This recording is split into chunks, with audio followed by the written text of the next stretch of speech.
बताइए कौन सी भाषा मेरी खराब रही? जो कहते हैं मैं वो बता रही हूँ। तो आप एग्जाम्पल दीजिए, जो कहते हैं उनसे पूछिए कौन सी भाषा मेरी खराब रही। मुझे ये बताइए कि क्या सड़क पर नमाज पढ़ना सही है? अगर पूजा करना सड़क पर सही नहीं है, सड़क पर नमाज पढ़ना, सड़क पर नमाज पढ़ने पर चर्चा हो सकती है।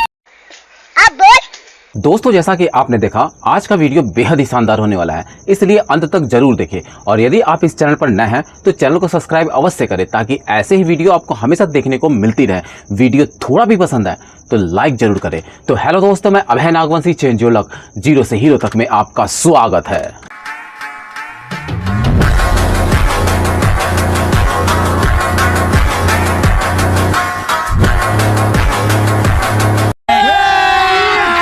अभी मजा आएगा ना भिड़ो। तो चलिए शुरू करते हैं। वो बड़े बड़े वाले बब्बर शेर याद है, मेक इन इंडिया वाले? मोदी जी की ऐसी कृपा हुई कि बेचारे दहाड़ना तो भूल जाइए, मिमिया भी नहीं पा रहे।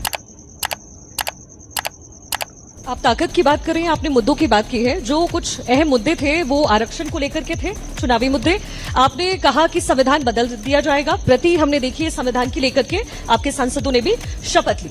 संविधान बदला जा सकता है क्या? और कांग्रेस के राज में लगभग 80 बार संशोधन हुए और कुल अब तक संविधान में 105 संशोधन हुए हैं। जब आप ये नैरेटिव पेश करती हैं लोगों के सामने कि संविधान को बीजेपी बदल देगी, क्या ये असत्य नहीं है? हम सब कुछ सहेंगे, हम संविधान के साथ खिलवाड़ नहीं सहेंगे। संविधान एक जीता जागता डॉक्यूमेंट है, उसमें कई बार आपको संशोधन करने पड़ते हैं। अगर हमने सेक्युलर और सोशलिस्ट ऐड किया, वो समय की डिमांड है, वो उस देश की डिमांड है। आपने ऐड किया तो ये समय की डिमांड है, बीजेपी की तरफ से हुआ तो आप कह रही हैं संविधान बदल देंगे। आपने इसी नैरेटिव को पेश करके पूरा चुनाव लड़ा है। आपने संशोधन, अगर संशोधन हो जाए तो मुझे बताइए। मेरा सवाल मैम यही है कि आप अपनी बात कह रही हैं, आप कह रही है संशोधन is valid, but when it is about BJP you are saying कि संविधान बदल दो। ये तो कह रहे हैं संविधान बदल देंगे।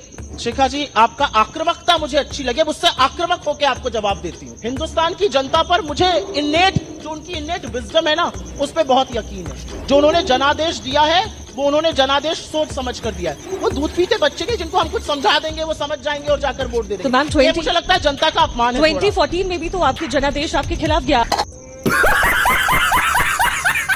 तो प्रिया जी, हमने देखा संसद में राहुल गांधी कहते रहे, उस दिन भी कह रहे थे, उनके हाथ में एक तस्वीर थी भगवान की, और उन्होंने कहा कि हमारा माइक बंद कर दिया जाता है। ठीक है, वहां पे फिर उनकी फोटो भी नजर आई, उन्होंने बाकायदा बोला, और जो सत्ता पक्ष के लोग थे वो बैठ करके सुनते रहे। हम सब ने देखा 5 बार बड़े नेताओं को भी उठना पड़ा उनको जवाब देने के लिए।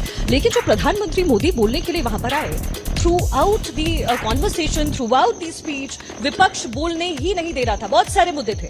तो मेरा सवाल आपसे ये है कि तब जब आपसे इमरजेंसी के मुद्दे पर लोग सवाल पूछते हैं तो फिर आप क्यों कहते हैं कि हमें संसद में बोलने नहीं दिया जाता? आप लोगों ने सरकार को बोलने का मौका नहीं दिया, वो बोले, आपने कहा खुद से हेडफोन उन्हें लगाना पड़ा।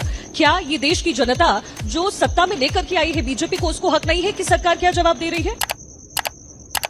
आदरणीय सुप्रिया जी को मैं आमंत्रित करता हूँ, आप आए और हम सबों को मार्गदर्शन दें। जो कांग्रेस के बब्बर शेर और शेरनियां हैं, सबसे पहले तो आपको मेरा प्रणाम। बिहार में न उद्योग लगे, न निवेश हुआ, न नौकरियां बनी, न रोजगार बने। कांग्रेस पार्टी की ये प्रतिज्ञा है, हमारी ये प्रतिबद्धता है, हमारी सरकार बनेगी, हम सबसे पहला काम बिहार के 8 करोड़ युवाओं के उज्जवल भविष्य की नींव डालने का करेंगे। अरे कहना क्या चाहते हो? विपक्ष आज संसद में बाकायदा हुंकार भरता दिखा, बिल असंवैधानिक है, अलोकतांत्रिक है। अब सरकार सदन के पटल पर असंवैधानिक बिल पेश करती दिखेगी क्या? अदालतें भी हैं देश में, सुप्रीम कोर्ट भी है, सरकार तमाम असंवैधानिक काम करती दिखती है। ये जो सारा मामला है ना, ये एक समुदाय को अपने वोट बैंक को काबिज रखने के लिए एक समुदाय। लेकिन सुप्रिया, क्या एक गलत बयानी संसद में की जा रही है? क्या गलत बयानी? भाई धार्मिक मामलों में हस्तक्षेप है। वक्फ बोर्ड बाकायदा एक रेगुलेटरी बोर्ड है और रेगुलेट करता है, रजिस्ट्रीज को रेगुलेट करता है, मैनेज करता है। भाई धार्मिक संस्था कैसे हो गई? बात तो सही है। वक्फ बोर्ड, और अगर रेलवे और डिफेंस के बाद सबसे बड़ा जमीन का मालिक वक्फ बोर्ड है, और डिस्ट्रिक्ट मजिस्ट्रेट के लेवल पर वो रजिस्ट्रियां अगर चेक कर ली जाएं और ये इंश्योर कर लिया जाए कि जिस जमीन पर हाथ रख दे बोर्ड, वो जमीन वक्फ बोर्ड की नहीं होगी, ये अगर डिस्ट्रिक्ट मजिस्ट्रेट के लेवल पर चेक कर लिया जाए तो गलत क्या है? वक्फ की जमीन ये नहीं है कि मैंने हाथ रख दिया वो वक्फ की जमीन। आज तक, लेकिन सुप्रिया जी एक सेकेंड, ये पॉइंट उठाया जाना चाहिए क्या कि जो ऑलरेडी रेगुलेटरी बोर्ड है, धार्मिक बोर्ड नहीं है, अगर उसके पास देश में तीसरी सबसे ज्यादा जमीन है, रेलवे और डिफेंस के बाद, तो आमदनी कितनी है, वो कहाँ इस्तेमाल होती है, क्या इस बात का पूरा आकलन, कैलकुलेशन नहीं होना चाहिए क्या, या होना चाहिए? आपने अच्छा सवाल पूछा और इसका जवाब मैं जरूर देना चाहती हूँ। प्रदेश में इतना भीतर घात है, बीजेपी में इतना योगी जी की कुर्सी खतरे में है और डावाडोल स्थिति है कि वो उसी को बचाने में लगे हुए हैं। उत्तर प्रदेश में फर्जी एनकाउंटरों की एक लिस्ट है, चाहे वो विकास दुबे हो, चाहे अभी वो यादव जी का हुआ, अब इस तरह की बातें। मेरा अपना मानना है कि जिस प्रदेश में एडीजी लॉ एंड ऑर्डर को दंगा होने के 48 घंटे बाद बंदूक लेके सड़क पे चलना पड़े, वहां की कानून व्यवस्था आप समझ सकते हैं। तो क्या इस देश को ये जानने का हक है या नहीं है कि ये किसके पैसे से हो रहा है? आपको लगता है कि इस समय सोशल मीडिया पर जिस तरह से कांग्रेस अग्रेसिव हो रही है, वो पहले हो जाना चाहिए था कि देर भई नंदलाला? नहीं, मुझे नहीं लगता पहले और उसकी नहीं होती है, जब जागो तभी सवेरा। और हम अग्रेसिव नहीं है, हम अपनी बात पुरजोर तरीके से रखते हैं और सामने वाले से जैसे हमारे नेता सवाल पूछते हैं वैसे सवाल पूछते हैं। आपके नेताओं को जब ट्रोल किया जाता है, जिस तरह से ट्रोल किया जाता है, तो हम उसी भाषा में जवाब भी देते हैं। भाषा, ऐसा कहा जाता है कि सुप्रिया जी की भाषा कभी-कभी, बताइए कौन सी भाषा मेरी खराब रही? जो कहते हैं मैं वो बता रही हूँ। तो आप एग्जाम्पल दीजिए, जो कहते हैं उनसे पूछिए कौन सी भाषा मेरी खराब रही। मुझे ये बताइए कि क्या सड़क पर नमाज पढ़ना सही है?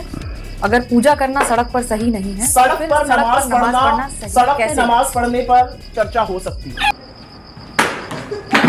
और ये सवाल खड़ा करता है 26/11 के बाद तत्कालीन कांग्रेस सरकार को जो करना चाहिए था वो नहीं करा। वो बराक ओबामा ने भी कहा, फली होमी मेजर साहब ने भी कहा, और मनीष तिवारी जो कि कांग्रेस के तत्कालीन मंत्री थे और सांसद भी हैं अभी, उन्होंने भी अपनी किताब में इसका जिक्र किया। सुप्रिया जी, मेरी सरकार ने, यूपीए की सरकार ने ये कार्रवाई शुरू करी थी, शिकागो कोर्ट ने तो उसको बरी कर दिया था। हमारा प्रेशर था, हमारी कार्रवाई थी, हमारी एनआईए थी। इस कांग्रेस पार्टी के एक वरिष्ठ नेता ने बाकायदा एक पुस्तक का विमोचन किया कि 2611 एंड आरएसएस कॉन्स्पिरेसी। ये कितना बड़ा मजाक है उन 166 लोगों के ऊपर जिनके बारे में इनकी सरकार भी ये कहती थी कि ये हमला हाफिज सईद ने कराया, और इनके बड़े सीनियर नेता जाकर पुस्तक का विमोचन करते हैं कि दिग्विजय सिंह आरएसएस ने करवाया। मुझे लगता माफी तो ये माननी चाहिए दिग्विजय सिंह। हमारे यहाँ ऐसा ही होता है। दोस्तों, तो कैसी लगी आज की वीडियो हमें कमेंट बॉक्स में रिप्लाई करना बिल्कुल भी ना भूलें, और जाते जाते वीडियो को लाइक, शेयर और चैनल को सब्सक्राइब अवश्य करें ताकि ऐसे ही वीडियो आपको हमेशा देखने को मिलती रहे। तो मिलते हैं आने वाले नए वीडियो के साथ, तब तक के लिए जय हिंद, जय भारत, वंदे मातरम।